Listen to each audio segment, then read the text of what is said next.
السلام علیکم ورحمۃ اللہ وبرکاتہ۔ کبھی کبھی لٹ جایا کریں۔ جب شدید گرمی میں کوئی بوڑھا پریشان حال ریڑھی بان 40 روپے کی چیز 60 روپے میں بیچ کر آپ کو لوٹنا چاہے، لٹ جایا کریں۔ جب کوئی رکشے والا 30 روپے دھوکے سے زیادہ لے لے تو دھوکا کھا لیا کریں۔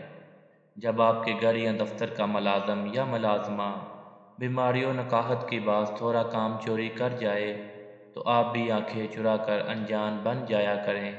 اگر ریسٹورنٹ میں ملازموں کو ٹپ دے کر مصنوعی سٹیٹس دکھایا جا سکتا ہے تو فروٹ سبزی فروش سے 10 یا 20 روپے چھوڑنے کی ضد چھوڑ دیا کریں، کیونکہ ہم خود بھی سارا دن کئی مرتبہ اللہ عز و جل کو دھوکا دینے کی کوشش کرتے ہیں اور وہ سب دیکھنے کے باوجود بھی ہمیں نظر انداز کرتا ہے۔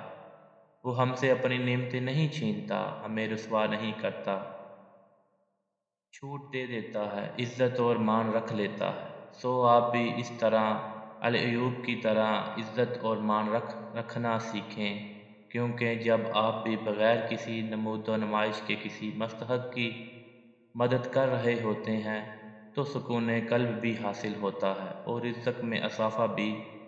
لہٰذا آپ بعض اوقات جان بوجھ کر لٹ جایا کرو کہ اس سے بہت کچھ حاصل کیا جا سکتا ہے، بہت کچھ لوٹا کر بھی۔ جزاک اللہ۔ مزید اچھی ویڈیو کے لیے اردو زون کو سبسکرائب کریں، ویڈیو کو لائک اور شیئر کرنا مت بھولیں، کمنٹ سیکشن میں اپنی رائے کا اظہار ضرور کیجیے۔ جزاک اللہ۔